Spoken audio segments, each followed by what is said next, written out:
দর্শক সবাইকে আমন্ত্রণ আজকের Walton smart fridge presents entertainment 24 এর আয়োজনে।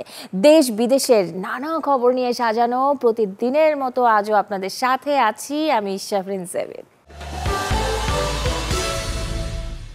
কথা সুরের মেল বন্ধনে ছাত্র আন্দোলনে অংশ নিয়েছিলেন শিল্পীরা, গানে গানে করেছেন হত্যার প্রতিবাদ। বৈষম্য বিরোধীদের পাশে থেকে স্বপ্ন দেখেছেন নতুন বাংলাদেশের। জানবো কথার পিঠে কথা জুড়ে তৈরি সেই গানগুলোর গল্প। কোটা আন্দোলন নিয়ে 16 জুলাই গান প্রকাশ করে র্যাপার মোহাম্মদ সেজান। কথাকো শিরোনামের যে গানটির ভিউ এরই মধ্যে ছাড়িয়েছে 2.5 মিলিয়নের ঘর। 3 মিনিট 8 সেকেন্ড ব্যক্তির যে গানটি উৎসাহ জুগিয়েছে কোটা আন্দোলনকারী শিক্ষার্থীদের।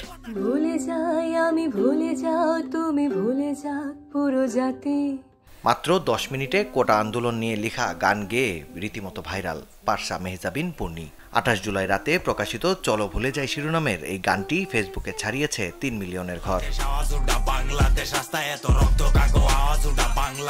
আওয়াজ ওডা শিরোনামের গান গেয়ে রাতারাতি খবরের শিরোনামে আসেন আরেক র্যাপার হান্নান হোসেন শিমুল। অনলাইনে প্রকাশের পর কোটা আন্দোলনকারীদের কাছে বেশ জনপ্রিয়তা পায় গানটি। এই গানের জন্য অবশ্য জেলেও যেতে হয়েছে তাকে। তোমার ছুড়ে দেওয়া বুলেট বুকে নিয়ে পাখিরা উড়েছিল কাল আকাশে। কোটা আন্দোলন সময়কার পরিস্থিতি নিয়ে গান গেয়েছেন শহরতলি ব্যান্ডের ভোকাল জিল্লুর রহমান সোহাগ ও প্রধান শিরোনামের যে গানটিও পেয়েছে শ্রোতাপ্রিয়তা।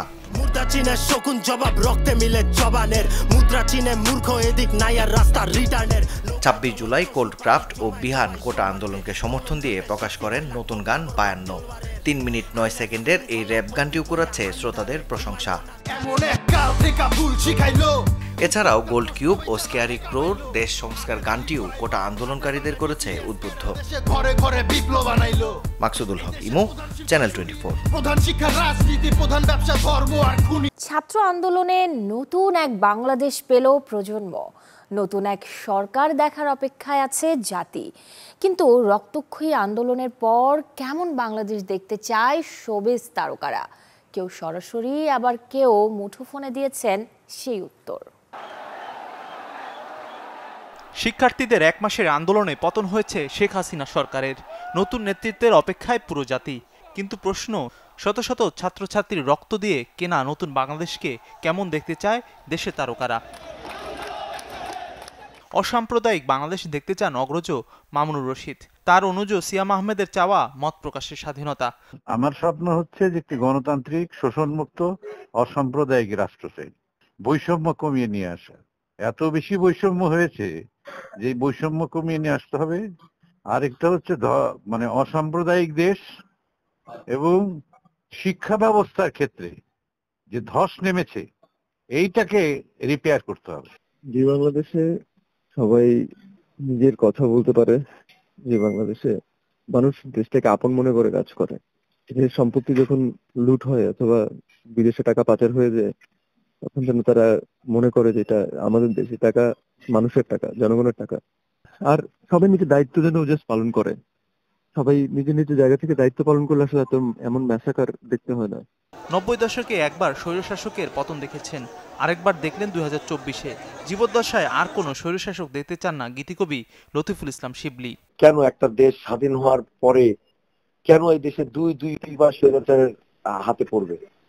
আমি দেখতে চাই আগামীতে আমাদের আগামী প্রজন্ম যাতে আর কোনো স্বৈরাচার, আর কোনো লুটেরাদের খপ্পরে না পড়ে। এমন একটা নতুন করে সংবিধান তৈরি করা হোক, এমন একটা ইনসাফ কায়েমের সমাজ ব্যবস্থা তৈরি করা হোক যাতে আর কোনোভাবেই এই সুযোগ, এই স্বপ্নই কেউ দেখতে না পারে। বিএফডিসিকে সুন্দর রাখার পাশাপাশি দেশের সম্পদ ও সংবিধান রক্ষায় সবার দৃষ্টি আকর্ষণ করেছেন এই দুই নির্মাতা। আমরা চাইব দল মত নির্বিশেষে আমরা যেন শান্তশিষ্টভাবে আমাদের এই এফডিসির কার্যক্রম পরিচালনা করতে পারি।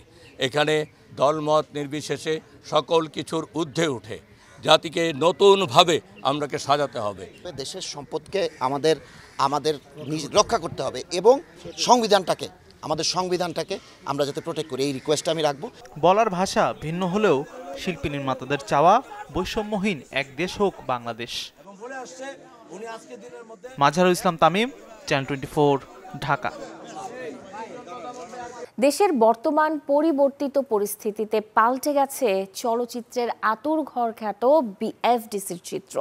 সরকার পতন আন্দোলনের সাথে যুক্ত শিল্পী, নির্মাতা, কলাকুশলীরা আজ সকালে এসে অবস্থান নেন বিএফডিসিতে। এ সময়ে তারা বিএফডিসির অভ্যন্তরে থাকা বিভিন্ন সমিতির কার্যালয়ে যান ও সদ্য সাবেক প্রধানমন্ত্রী এবং শেখ মুজিবের ছবি সরিয়ে দেওয়ার কথা বলেন।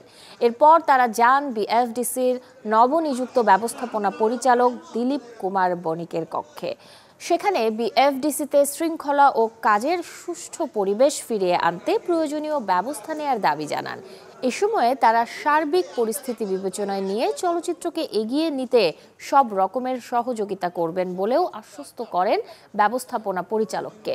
সবশেষে উপস্থিত গণমাধ্যম কর্মীদের কাছে চিহ্নিত কিছু মানুষকে বিএফডিসিতে অবাঞ্ছিত করার ঘোষণা দেওয়ার পাশাপাশি দল মত নির্বিশেষে সবাইকে নিয়ে একসাথে কাজ করার ইচ্ছে প্রকাশ করেন। যে সমস্ত চলচ্চিত্রের ব্যক্তিরা এই বাচ্চাদের রক্তের উপর দাঁড়ায় থেকে দালালি করছেন, এই আন্দোলনকে ভিন্ন খাতে প্রবাহিত করার চেষ্টা করছেন, সেই সমস্ত দালালদেরকে দাঁত ভাঙা জবাব দিতে হবে, তাদেরকে অবাঞ্ছিত ঘোষণা করতে হবে চলচ্চিত্র আঙিনায়।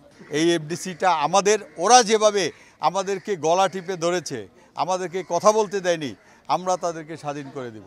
এফডিসি কাজের জায়গা, এখানে আমরা মনে করি যে এটা আমাদের রুজি রুটির জায়গা। এখানে রেষারেষি, হিংসি, দলাদলি এটার ঊর্ধ্বে থাকা উচিত। চলচ্চিত্রের অনেক অভিনেতারা দীর্ঘদিন ধরে ব্ল্যাকলিস্টেড হয়ে আছে, অনেক পরিচালক, প্রযোজক ব্ল্যাকলিস্টেড হয়ে আছে।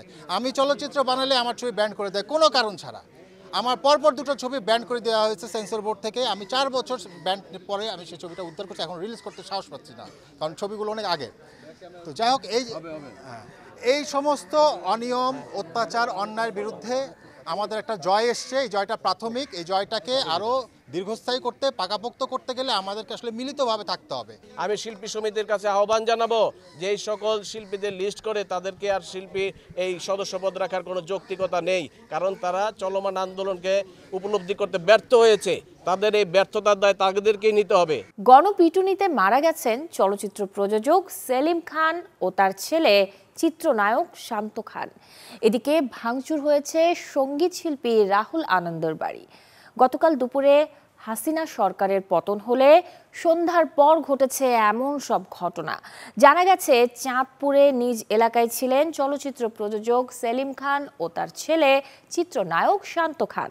সন্ধ্যার দিকে অতর্কিত হামলা হয় তাদের উপর।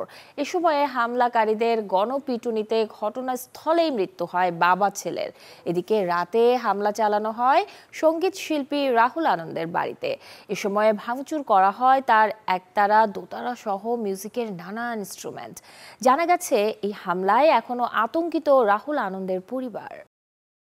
পৃথিবীতে এসেছিলেন আজ থেকে 163 বছর আগে, আর 83 বছর হলো পৃথিবী থেকে নিয়েছেন বিদায়। তবু আজকের দিনে এসেও প্রাসঙ্গিক তিনি, প্রাসঙ্গিক তার সৃষ্টি। বলছি রবীন্দ্রনাথ ঠাকুরের কথা। বিশ্বকবির প্রয়াণ দিবসে থাকলো শ্রদ্ধার অর্ঘ্য। বিপ্লবে, দ্রোহে, প্রেমেমগ্ন কবিতা আর নাটকে সদা মহিয়ান কবিগুরুর সাম্যের গান। শব্দের ঝংকারে বেজেছে প্রতিবাদের দ্রোহ। মনে রবে কি না রবে আমারে। জাতীয়তাবাদের ঘোর বিরোধী প্রিয় কবি শাসক শ্রেণীর বিরুদ্ধে অস্ত্র বানিয়েছেন তার লেখনী। ইংরেজ শাসকের শোষণে হার না মানা রবি ঠাকুর বঙ্গীয় রাজনীতিকদের দিনতেকেও প্রত্যাখ্যান করেছিলেন কঠোর ব্যক্তিত্বে। প্রাণীহত্যা ধর্মের নামে হলেও তাতে সায় ছিল না রবীন্দ্রনাথের। তাই তো কলকাতার কালীঘাটে পশুবলির বিরুদ্ধে আন্দোলনেও স্রোতের বিপরীতেই ছিলেন কবি। পাত্তা দেননি গোঁড়া হিন্দু সমাজের সমালোচনা। আজি প্রভাতে রবির কর, কেমনই পশিল প্রাণীর পর। এ প্রতিপাদ্যকে বইবন্দি করেন রাজস্বী উপন্যাস বা বিসর্জন নাটকে, যেখানে প্রকাশ পায় তার হত্যা ও হিংসা বিরোধী মনোভাব। জোড়াসাঁকো ঠাকুরবাড়ির এই সন্তান হিংস্রতা এবং জিঘাংসার বিপক্ষে ছিলেন আমৃত্যু। তাই তো স্বদেশপ্রেমে বলিয়ান রবি ঠাকুর রাজনৈতিক গুপ্ত হত্যার প্রতিও সমর্থন জানাননি। বিপ্লবী কণ্ঠে ধারণ করেছেন তার দুর্বার সঙ্গীত, যা দুঃসহ দিনে ঝুঁকিয়েছে সাহস আর শক্তি। আজ শ্রাবণের 22 তারিখ। সমাজ পরিবর্তনের অগ্রদূত কবিগুরু রবীন্দ্রনাথ ঠাকুরের ৮৩তম মৃত্যুদিন। মুৎসনৈশী, চ্যানেল 24। ভালোবাসার আবেগকে উপেক্ষা করে জেনিফার লোপেজকে অপমানিত করেছেন বেন অ্যাফ্লেক। সাথে বিচ্ছেদের প্রভাব পড়ছে সন্তানদের ওপর, আর তাই তো ডিভোর্স নেয়ার প্রক্রিয়াটি পিছিয়েছেন লোপেজ। ২০২২ সালের জুলাইতে ভালোবেসে বিবাহ বন্ধনে আবদ্ধ হন দুজনে।